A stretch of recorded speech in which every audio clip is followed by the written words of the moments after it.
यूथों का मैं वफादार। नमस्कार, मैं राजा रवीश कुमार। बॉलीवुड मुंबई की जगह एमपी में होना चाहिए था, क्योंकि सबसे ज्यादा हिंदी एमपी में बोली जाती है। फैमिली आगे से बोलती थी कि इसकी एक्टिंग करके दिखाओ, वो अंकल कैसे बात करते हैं वो करके दिखाओ। शिवांकित, सबसे पहले तो बहुत बहुत शुभकामनाएं आपको 10वीं नेटफ्लिक्स की मूवी जिसमें आप जो है आपने अपीयरेंस दिया है। और कैसा सफ़र रहा सतना से मुंबई तक का?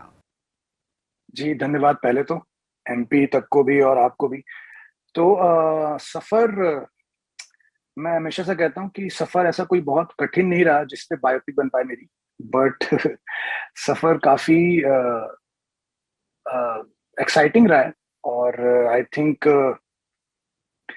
एमपी से होना और वहां तक पहुंचना, इसमें सबसे अच्छी बात यह है कि एमपी से होने का जो सफर है वो मेरे को एमपी का बड़ा कर्जदार है, क्योंकि एमपी जहां से मैं आता हूँ वहां से मुझे हिंदी बड़ी अच्छी मिल गई और हिंदी स्पीकिंग बेल्ट है, तो शुद्ध हिंदी बोलना सीखा।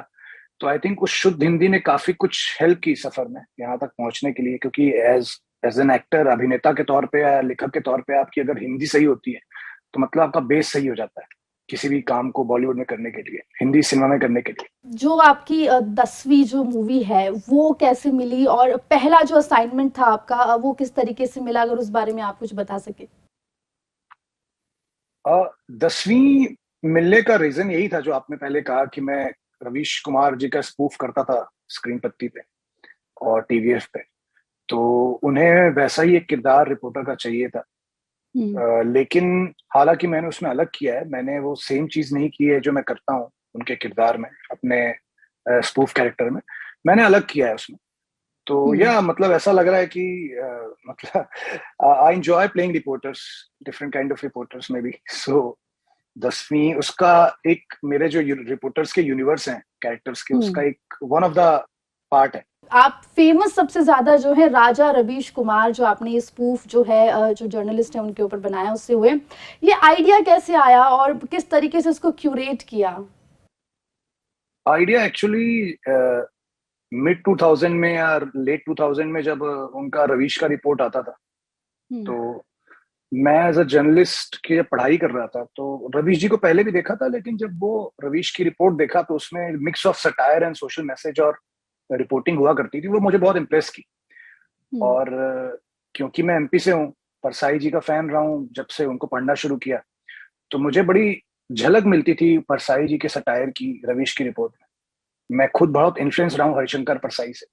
तो आई थिंक वही एम था कि, और यूट्यूब पे उस वक्त पॉलिटिकल सटायर या सटायर कोई कर नहीं रहा था। ऑब्वियसली हमने हम्म। उसमें बहुत हैवी सटायर नहीं किया है, क्योंकि वो हम करना भी नहीं चाहते थे कि बहुत डीप और हैवी रूटेड सटायर नहीं है। हम्म। ऊपर ऊपर का सटायर है, जितना एक आम जनता को भी समझ में आ जाए, क्योंकि कई बार सटायर इतना डीप हो जाता है कि लोग समझ नहीं पाते हैं, तो फिर आपका जो मकसद है सटायर कहने का वो पहुंच नहीं पाता है उन तक। तो बड़ा लाइट सटायर रखने की कोशिश की, और जिसमें हम्म। ऐसे सटायर में कि जहाँ पे अब यूथ को टारगेट करना है तो यूथ की बात लेके हमने फिर पॉलिटिकल सटायर किया, ताकि लोग कनेक्ट कर पाए। तो हम्म। वही मकसद था। और रीजन यही था कि मैं पर्सनली रवीश की रिपोर्ट जो आया करती थी लेट 2000 में, उसका बड़ा फैन था। शिवांकित, देखिए जनरली अगर हम मध्यम वर्गीय परिवारों में देखें तो एक्टिंग, जब कोई बच्चा बोलता है कि मुझे एक्टिंग करनी, तो घर वालों का रिएक्शन बहुत वियर्ड होता है और कहते हैं कि अरे एक्टिंग क्या, इंजीनियर बनो, मेडिकल करो, ये करो। तो जब आपने फैमिली को बताया तो तब क्या रिएक्शन था, और अब जब आप बिल्कुल पर्दे पर नजर आ रहे हैं तो अब क्या रिएक्शन रहता है? फैमिली को मैंने नहीं बताया, फैमिली को खुद ही पता चल गया आई थिंक, और फैमिली ने ही आगे से बोला कि तुम एक्टर अच्छे हो। ओह। तो वैसा वाला था कि जब भी कोई घर पे आता था तो इसकी एक्टिंग करके दिखा दो, उसकी एक्टिंग करके दिखा दो, because I was good with hmm. Observation and mimicry and all बचपन में। हम्म। तो फैमिली आगे से बोलती थी कि इसकी एक्टिंग करके दिखाओ, वो अंकल कैसे बात करते हैं वो करके दिखाओ। तो उनको पता था कि मैं एक्टर तो हुई, हम्म। बट थोड़ा, और ऐसा भी नहीं है कि मैंने, आई थिंक पेरेंट्स को शॉक तब लगता है ना जब आप एकदम 12th पास करते हो, होश भी संभाले नहीं होते हैं, हम्म। मैच्योरिटी भी आई नहीं होती है, और आप सीधा आप कहते हो कि मुझे मुंबई जाना है। तो आई हम्म। थिंक वहां पे थोड़े पेरेंट्स जो है हमारे देश के, वो थोड़े स्तब्ध हो जाते हैं कि अरे सीधा मुंबई। और मुंबई तो फिल्मों में काफी बदनाम भी किया गया है कि मुंबई आप आते हो और आप उतरते हो, उतरते ही ट्रेन में आपका बटवा चोरी हो जाता है और आप मतलब होमलेस हो आप, ऐसा। तो वाली हम्म। एक धारणा ही बनी हुई थी। हम्म। और तो अ, मैंने सीधा शौक नहीं किया उनको कि मुझे सीधा मुंबई जाना है, मैंने एक प्रोसेस फॉलो की। तो मैंने पहले सतना जैसे शहर से निकल के मैं इंदौर गया। हम्म। इंदौर में पहले पढ़ाई की, बोर्डिंग स्कूल में रहा। फिर इंदौर से निकलने के बाद मैं पुणे गया।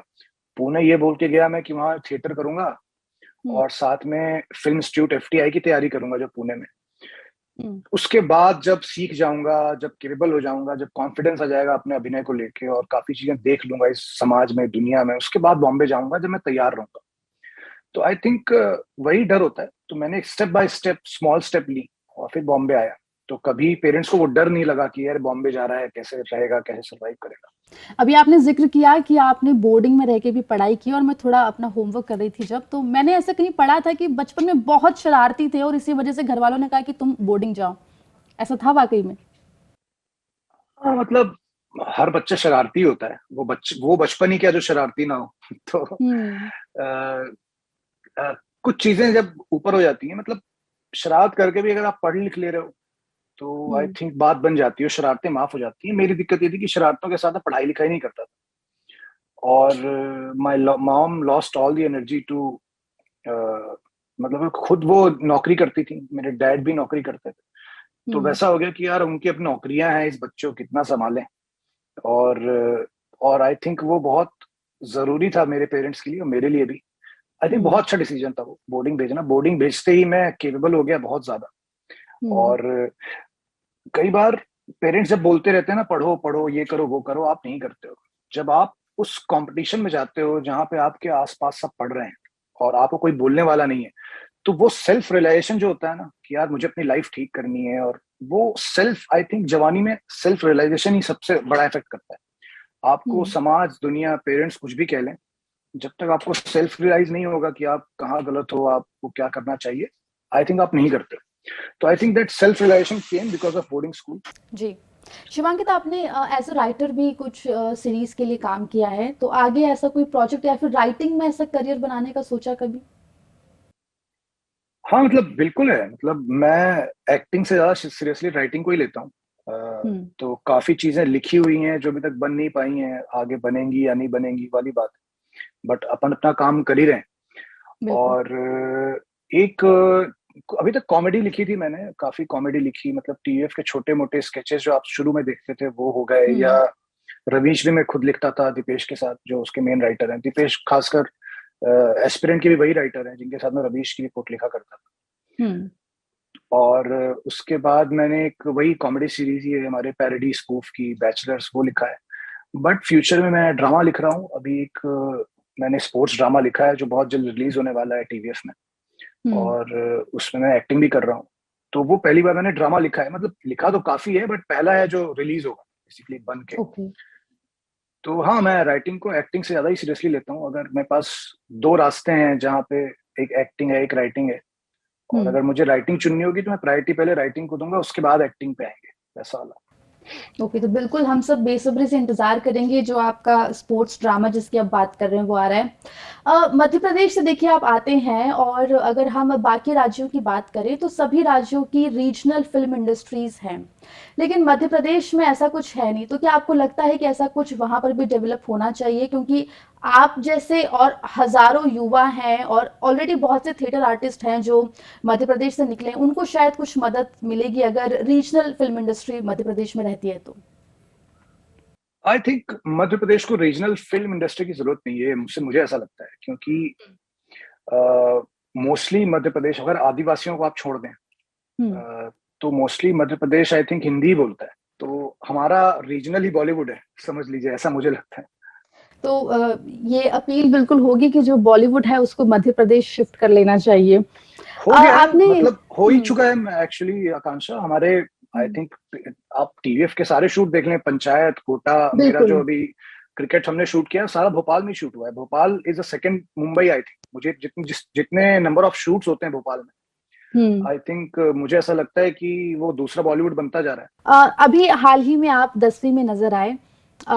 इससे पहले आप बिल्कुल जो है टीवीएफ और तमाम जो वेब सीरीज हैं उन सब में आप काम कर रहे थे, लेकिन 10वीं एक बड़ा प्रोजेक्ट था आपके लिए, और बॉलीवुड के दिग्गज नेता भी थे, माफ कीजिएगा, बॉलीवुड के दिग्गज एक्टर भी थे। तो वो एक्सपीरियंस कैसा रहा? हाँ मतलब वो कहते हैं ना, फिनिशिंग लाइन तो हर एक्टर की एंड ऑफ डे फिल्म ही होती है। वो फिल्म करना चाहता है, कोई भी एक्टर हो। वेब, यूट्यूब, टीवी, ये सब तो माध्यम होता है फिल्म तक पहुंचने का। तो आई थिंक वो पहली बार उस माध्यम से मैं फिल्म तक पहुंचा हूँ।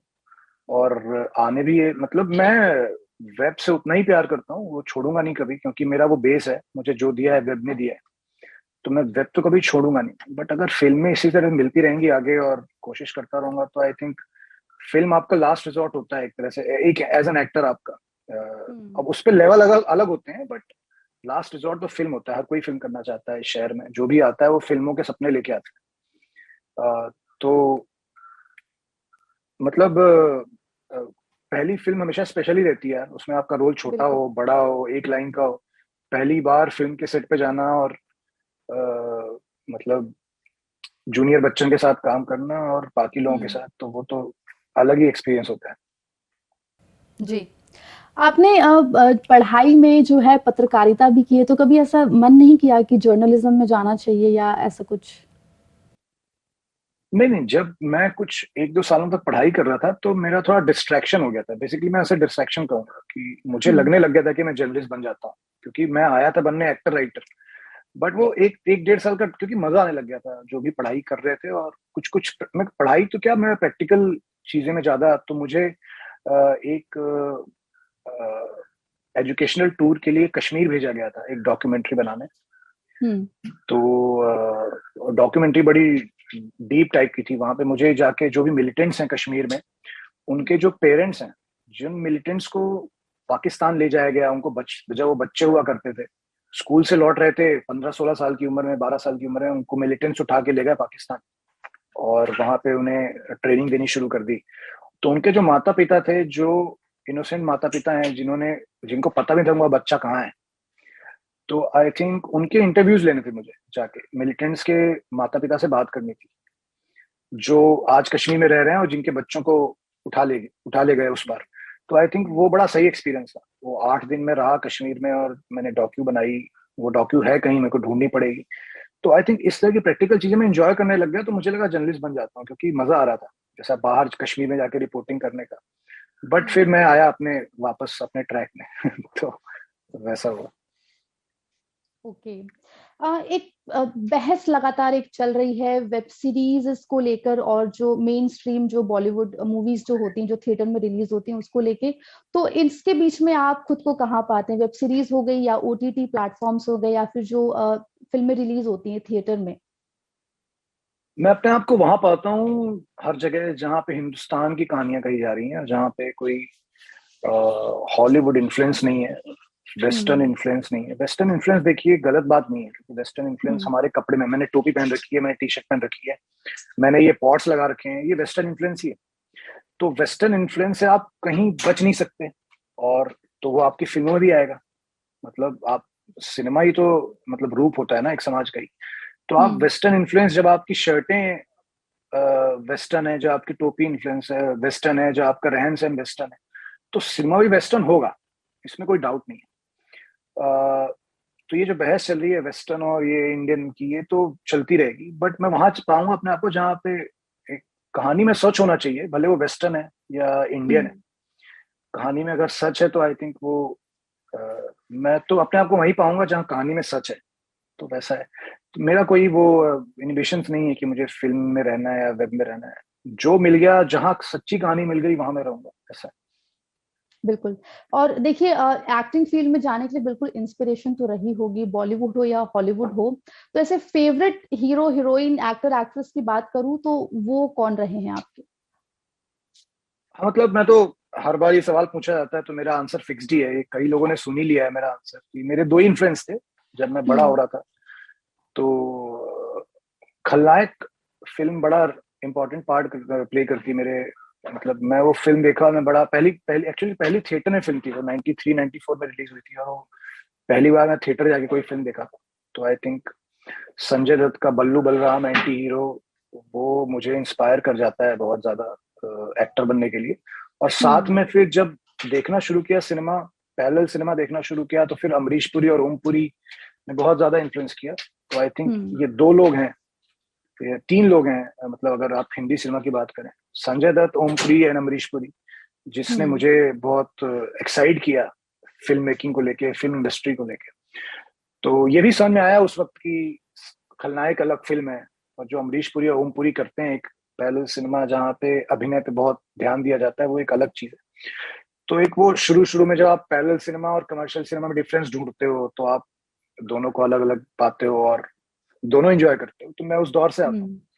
तो ये 3 लोग बड़ा इंपॉर्टेंट रोल प्ले करते हैं मेरी लाइफ में यार, एक्टर बनने के लिए। जी। साथ ही देखिए, बहुत सारे युवा हैं जो आपको सुनेंगे इस बातचीत को, और मध्य प्रदेश से जो आते हैं, और उनके भी आंखों में वो सपना होगा कि हम भी शायद कभी जो है मुंबई का रुख करें और एक्टर बने। कई लोगों के ख्वाब होते हैं, तो उनके लिए कोई मैसेज अगर आप देना चाहें। देखिए, मुझे ऐसा लगता है कि एक होप ये है सबसे बड़ी, कि धीरे धीरे शायद आपको एक्टिंग करने के लिए या फिल्मों में काम करने के लिए या वेब में काम करने के लिए मुंबई आके ना रहना पड़े। हाँ, आपको मुंबई से कनेक्टेड रहना पड़ेगा, बट जरूरी नहीं है कि आप मुंबई में आके यहाँ पे 40,000 रुपया घर लें और सफर करें और यहाँ पे रहें। ठीक है, क्योंकि अब उतना ही काम भोपाल में हो रहा है, उतना ही काम एमपी में यार आपके 50% शूट आजकल एमपी में होते हैं। तो अच्छी बात यह है कि एमपी में जब शूट होते हैं तो ये नियम है कि आपको वहां के एक्टर भी लेने पड़ेंगे, आप वहां के बिना एक्टरों के साथ काम नहीं कर सकते। तो वहां के एक्टर कास्ट होते हैं।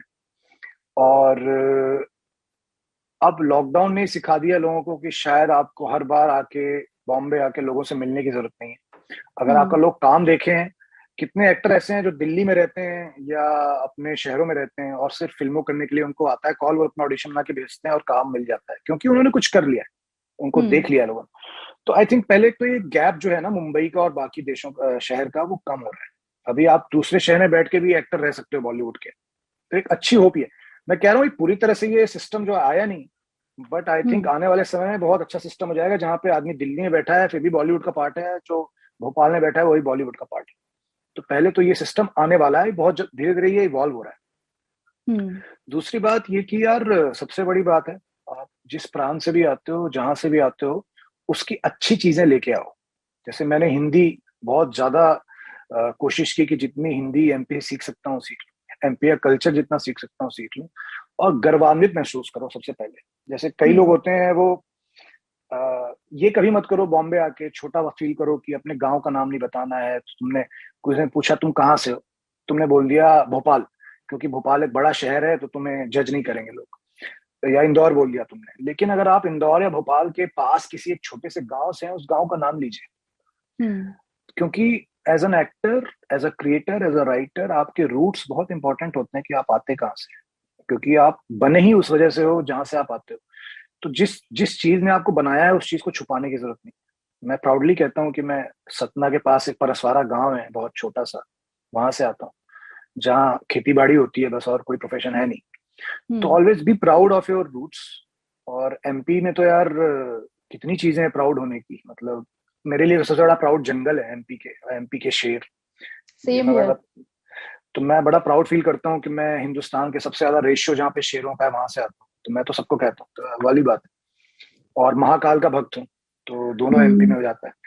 तो वही है। तो क्योंकि सेंस ऑफ प्राउड होगा ना आपके अंदर, तो कभी आप इनसिक्योर नहीं होगे लाइफ में, लोगों में, पार्टियों में, बीचों में, क्योंकि आप बॉलीवुड में कई बड़े बड़े लोगों से आप मिलते हो। तो प्राउडली अपना नाम कहो आप कहाँ से हो।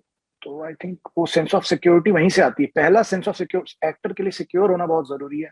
तो आई थिंक पहली सिक्योरिटी आपके रूट से जुड़ा रहना और अपने रूट्स पे प्राउड होने से आती है। शिवांकित, चलते चलते देखिए, राजा रवीश कुमार इतना फेमस, मैंने भी सबसे पहला जो आपका वीडियो है जब देखा है तो वो देखा है, और बहुत क्रेज था कि बहुत बढ़िया तरीके से आप करते हैं।